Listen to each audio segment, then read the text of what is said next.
España es prácticamente uno de los 5 o 6 países de Europa con los combustibles más baratos porque cobran menos impuestos que el resto. Muy buenas, hoy es domingo 20 de marzo de 2022 y hace exactamente 2 años muchos de los gerifaltes que hoy controlan nuestros ingresos estaban aplaudiendo en los balcones de sus palacetes. Este paripé se hacía para agradecer a todos aquellos que estaban dedicándose en cuerpo y alma para que en plena pandemia no nos faltase de nada ni en los hospitales ni en las estanterías de los supermercados. La que se lió con la del papel higiénico, ¿lo recuerdan? Bueno, pues hoy, 2 años más tarde, los mismos que en su día se daban golpes de admiración en el pecho e iban proclamando que estos trabajadores eran los verdaderos héroes de la pandemia, esos mismos dicen ahora que son un conjunto de alborotadores que está utilizando la ultraderecha para desestabilizar el panorama. Escuchen. Bueno, creemos que la ultraderecha está utilizando, desde luego, alentando y animando este tipo de propuestas para provocar inestabilidad. Oiga, esta es la misma que dijo que no iba a subir los impuestos ni a la clase media ni a la clase trabajadora. Lo dijo por activa y por pasiva. Lo dijo y lo repitió. Les repito, no le vamos a subir los impuestos ni a la clase media ni a la clase trabajadora.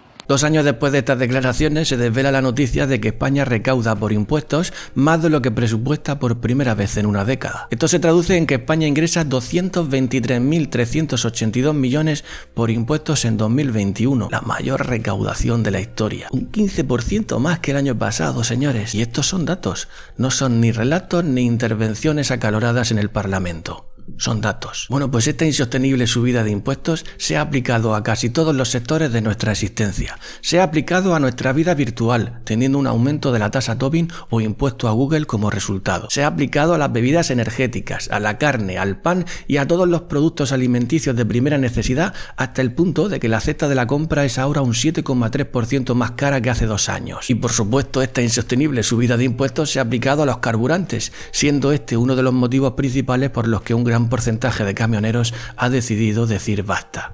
¿Piensan seguir entonces con el paro? Es que no tiene marcha atrás, es que sin soluciones, es que tú te vas de Murcia a Sevilla, traes un viaje, son 950 euros, te pones a repostar y solamente de gasoil son 720, más 20 euros de Aplo, más el gasóleo del frigo, otros 30 o 40 euros. Estamos hablando que 2 días de trabajo, con lo que vale poner un vehículo en la carretera, con lo que valen los seguros, con lo que valen los impuestos, no se puede. Cada vez que arranca el camión pierde una cantidad ingente de dinero. Y quien tenga letra y amortización y tal, eso es inviable totalmente. No tenemos más, o sea, no hay marcha atrás porque es imposible.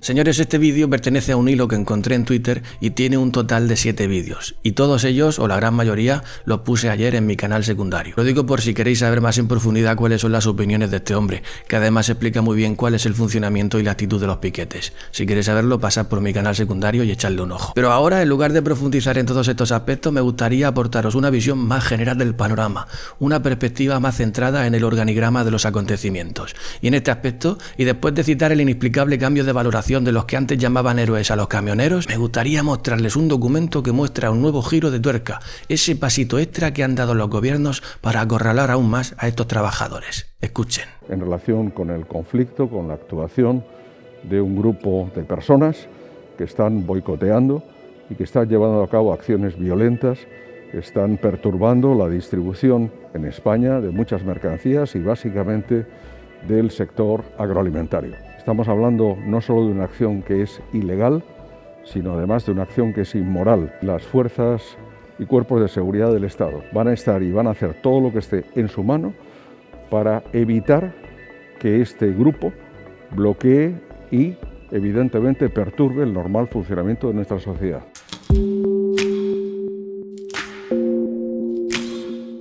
Boicoteadores, violentos, inmorales, ilegales y no sé qué más. Todos estos adjetivos los ha dicho Luis Planas, ministro de Agricultura de un gobierno que declaró de forma ilegal 2 estados de alarma que suprimieron de forma inconstitucional los derechos fundamentales de 48 millones de españoles. Sino además de una acción que es inmoral. Este es Luis Planas, señores, un tipo que pase lo que pase y haya o no patatas en los supermercados, presumiblemente se embolsa como mínimo 74.000 euros al año. Por supuesto, a él y a todos los que son de su calaña, el combustible se lo pagamos nosotros. Como ha cambiado la historia, ¿verdad?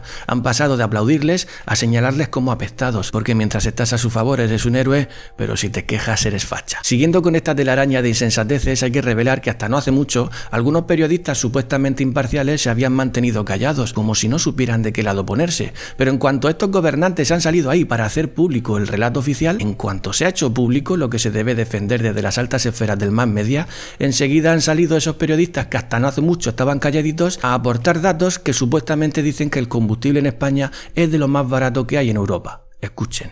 Yo entiendo perfectamente que todos estos negocios están adaptados a los precios locales y que son los que son, y que en España, pues como en toda Europa, han subido muchísimo los precios del combustible. Pero si te vas al detalle, concretamente del transporte, España es prácticamente uno de los 5 o 6 países de Europa con los combustibles más baratos, porque cobran menos impuestos que el resto. Este es Ignacio Escolar, señores, director del diario.es, uno de los medios que siempre van aplaudiendo al que mejor le riega desde la izquierda. Ignacio Escolar va diciendo por ahí que España está en el ranking de los 5 países que más barato tiene el combustible. Y eso no es cierto, señores, porque si miramos los precios de los carburantes en Europa, en concreto el del diésel, y los ordenamos de mayor a menor, pues nos damos cuenta de que España está en esa lista en el puesto 16 de 27. Y yo ya sé que eso no significa que sea el más caro, pero tampoco significa que esté dentro de los 5 más baratos. Eso no es cierto, Ignacio, hay que decir las cosas como son y no dulcificarlas de forma sibilina para que el que escuche sin pensar se la trague doblada. No, señor Ignacio, España no está en el ranking de los 5 países con el carburante más barato, está en el número 16 de los más caros. Y eso hay que decirlo así, porque si se quiere resolver el problema y se quiere atacar desde el origen, las cosas hay que llamarlas por su nombre y no por ese cuento que se resuelva siempre a favor de los que están viviendo a nuestra costa. Que no, Ignacio, que no cuenten mentiras, porque engañarás a los incautos, pero los que verdaderamente nos preocupamos de nuestro país, con eso no tienen nada que hacer. Y otra cosa te digo, ¿en qué país aspiras a vivir si decides informar a sus habitantes con medias verdades? ¿Acaso quieres vivir en un país de desinformados, de incautos sin 2 dedos de frente, de tragaldabas que pasen por todos tus aros? ¿Cómo entiendes tú el periodismo? ¿Acaso te da lo mismo el rigor de tus informaciones? ¿Te da lo mismo que los que no te creemos pensemos de ti que eres uno de los mediocres más sobrevalorados del panorama periodístico? Pues tú mismo, chico, desde luego ese San Benito de estómago agradecido ya no te lo quitas, hagas lo que hagas, pero quién sabe, quizás hasta te guste seguir lamiendo la bota que te da por el culo. Oiga, pero ¿sabe usted quién es el culpable de todo esto? Si está pensando en Pedrito el farandulero, quizás usted tenga razón, pero como ahora está lo de Ucrania, pues ya se sabe a quién cargarle el muerto. Para hacer frente a los problemas que provoca el alza de los precios de la energía, que es una consecuencia directa también de este conflicto provocado por una única persona, que es Vladimir Putin. Pero qué bien saben darle la vuelta a la tortilla, señores. Qué bien saben polarizar el panorama en buenos y en malos. Son expertos en eso, señores. Son expertos en, abro comillas, ponértelo fácil para que veas que ellos son los mejores. Cierro comillas. Señora, pero no se crea que la lista de insensateces gubernamentales acaba aquí. No piensen que a estos adalides del engaño les ha parecido suficiente convertir a los héroes en villanos. Porque que ahora, para más INRI y en un intento por rizar el rizo de lo absurdo, a Pedro Sánchez se le ha ocurrido arrodillarse ante Marruecos para darle el Sáhara Occidental.